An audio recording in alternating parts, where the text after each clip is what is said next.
Kurukshetra 2013 ಹೊಳೆನರಸೀಪುರದಲ್ಲಿ H D. Revanna ಸ್ಪರ್ಧೆ ಮತದಾರ ಮಹಾಶಯನ ಚಿತ್ತ ಯಾರತ್ತ? ಇದುವೇ ಈ ಹೊತ್ತಿನ ಅತಿರಥರ ಅಖಾಡ. ನಾನು ಶ್ವೇತಾ.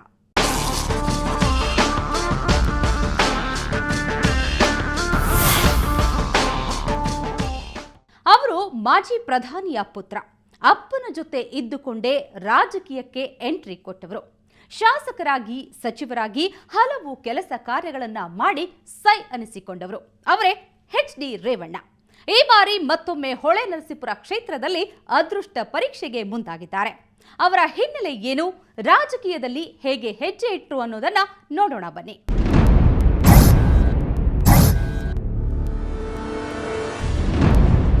ಅತಿರಥರ ಅಖಾಡದಲ್ಲಿ ಎಚ್.ಡಿ. ರೇವಣ್ಣ. ಹೊಳೆನರಸೀಪುರ ವಿಧಾನಸಭಾ ಕ್ಷೇತ್ರ. ಇದು ಹೊಳೆನರಸೀಪುರ ಕ್ಷೇತ್ರ. ಹೊಳೆನರಸೀಪುರ ಕ್ಷೇತ್ರ ಮಾಜಿ ಪ್ರಧಾನಿ ಎಚ್.ಡಿ. ದೇವೇಗೌಡರ ಪುತ್ರ, ಮಾಜಿ ಸಿಎಂ ಕುಮಾರಸ್ವಾಮಿಯವರ ಸೋದರ, ಪ್ರಭಾವಿ ನಾಯಕ ಎಚ್.ಡಿ. ರೇವಣ್ಣ ಸ್ಪರ್ಧಿಸುತ್ತಿರುವ ಕ್ಷೇತ್ರ. ಈ ಕ್ಷೇತ್ರದಲ್ಲಿ ಆಗಿರುವ ಅಭಿವೃದ್ಧಿ ಕಾರ್ಯಗಳೇನು, ಇಲ್ಲಿಯ ಮತದಾರರು ಏನಂತಾರೆ, ಬನ್ನಿ ನೋಡೋಣ.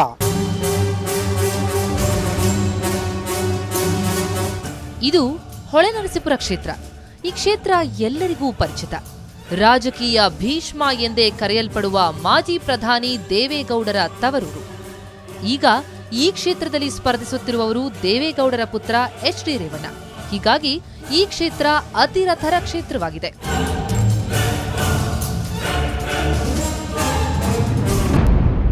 ಒಂಬತ್ತು ವರ್ಷಗಳ ಕಾಲ ಕೆಎಂಎಫ್ ಅಧ್ಯಕ್ಷರು. ಹಾಲು ಒಕ್ಕೂಟದ ಅಭಿವೃದ್ಧಿಗೆ ಶ್ರಮಿಸಿದರು.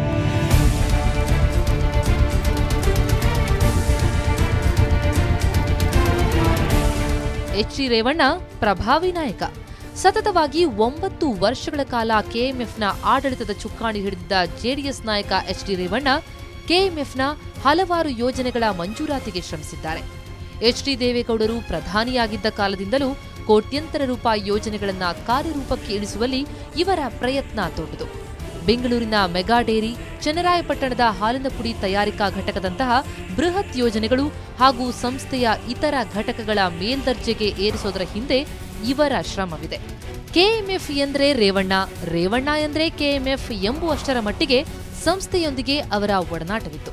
ಹಾಲು ಒಕ್ಕೂಟದ ಅಧ್ಯಕ್ಷ ಸ್ಥಾನವನ್ನ 9 ವರ್ಷಗಳ ಕಾಲ ಅನುಭವಿಸಿದವರು.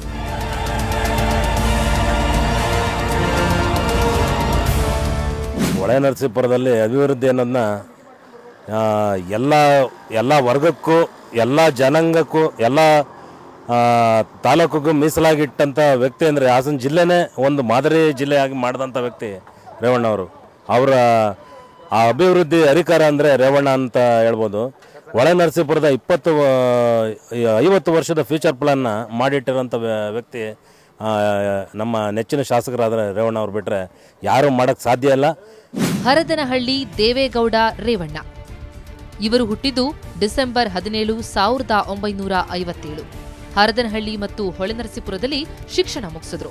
ತಂದೆ ದೇವೇಗೌಡರು 1962ರಲ್ಲಿ ಈ ಕ್ಷೇತ್ರದ ಶಾಸಕರಾಗಿದ್ರು. ಈ ವೇಳೆ ರೇವಣ್ಣ ಜಮೀನು ನೋಡಿಕೊಂಡು ಮನೆ ಕಡೆ ಇದ್ರು. ನಂತರ 1985ರಲ್ಲಿ ರಾಜಕೀಯಕ್ಕೆ ಎಂಟ್ರಿಯಾದರು. ಅದು ಜಿಲ್ಲಾ ಪರಿಷತ್ ಚುನಾವಣೆಯಲ್ಲಿ ಹಳೇಕೋಟೆ ಕ್ಷೇತ್ರದಿಂದ ಸ್ಪರ್ಧಿಸುವ ಮೂಲಕ. 1985ರಲ್ಲಿ ಹಳೇಕೋಟೆ ಜಿಲ್ಲಾ ಪಂಚಾಯತ್ ಕ್ಷೇತ್ರದಿಂದ ಗೆದ್ದ ರೇವಣ್ಣ ಜಿಲ್ಲಾ ಪರಿಷತ್ ಸದಸ್ಯರಾದರು. ಅದು ಜನತಾದಳ ಪಕ್ಷದಿಂದ. ಜಿಲ್ಲಾ ಪರಿಷತ್ ಸದಸ್ಯರಾಗುವ ಮೂಲಕ ರೇವಣ್ಣ ರಾಜಕೀಯ ಪ್ರವೇಶ ಮಾಡಿದರು.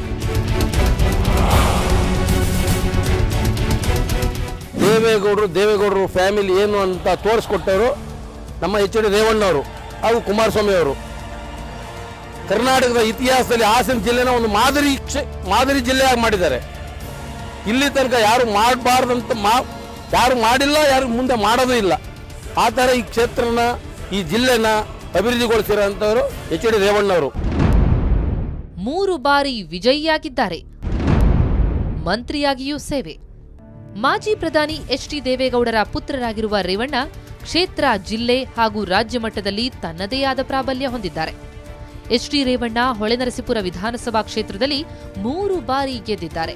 ಎಚ್.ಡಿ. ಕುಮಾರಸ್ವಾಮಿ ಮುಖ್ಯಮಂತ್ರಿಗಳಾಗಿದ್ದ ಸಂದರ್ಭದಲ್ಲಿ ಎಚ್.ಡಿ. ರೇವಣ್ಣ ವಿದ್ಯುತ್ ಮತ್ತು ಪಿಡಬ್ಲ್ಯೂಡಿ ಮಂತ್ರಿಯಾಗಿದ್ದರು.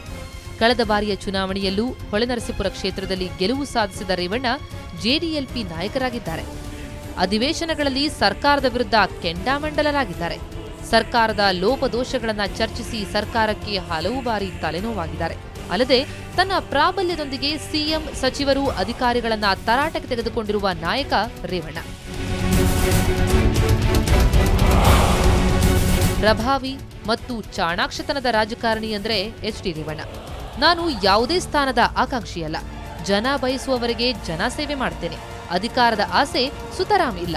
ಜನ ಬೇಡ ಅಂದ ಕೂಡಲೇ ಮನೆಯಲ್ಲಿ ಕೂರ್ತೇನೆ. ನನಗೇನು ಐಷಾರಾಮಿ ಬದುಕು ಬೇಕಿಲ್ಲ. ಒಂದು ರಾಗಿ ಮುದ್ದೆ, ಒಂದಷ್ಟು ಸೊಪ್ಪಿನ ಸಾರು ಇದ್ರೆ ಸಾಕು ಅಂತ ಇತ್ತೀಚೆಗಷ್ಟೇ ಹೇಳಿದ್ದು ಇದೇ ರೇವಣ್ಣ. ಇದೀಗ ಮತ್ತೊಮ್ಮೆ ಹೊಳೆನರಸೀಪುರ ಕ್ಷೇತ್ರದಿಂದ ವಿಧಾನಸಭೆ ಪ್ರವೇಶಿಸಲಿಕ್ಕೆ ಎಚ್.ಡಿ. ರೇವಣ್ಣ ರೆಡಿಯಾಗಿದ್ದಾರೆ. ಕಳೆದ ಚುನಾವಣೆಯಲ್ಲಿ ಏನಾಗಿತ್ತು? ಈ ಬಾರಿಯ ಲೆಕ್ಕಾಚಾರಗಳು ಹೇಗಿವೆ? ರೇವಣ್ಣ ಗೆಲ್ಲೋದು ಸುಲಭನಾ ಅನ್ನೋದ್ರ ಬಗ್ಗೆ ಹೇಳ್ತೀವಿ ಒಂದು ಸಣ್ಣ ಬ್ರೇಕ್ನ ನಂತರ.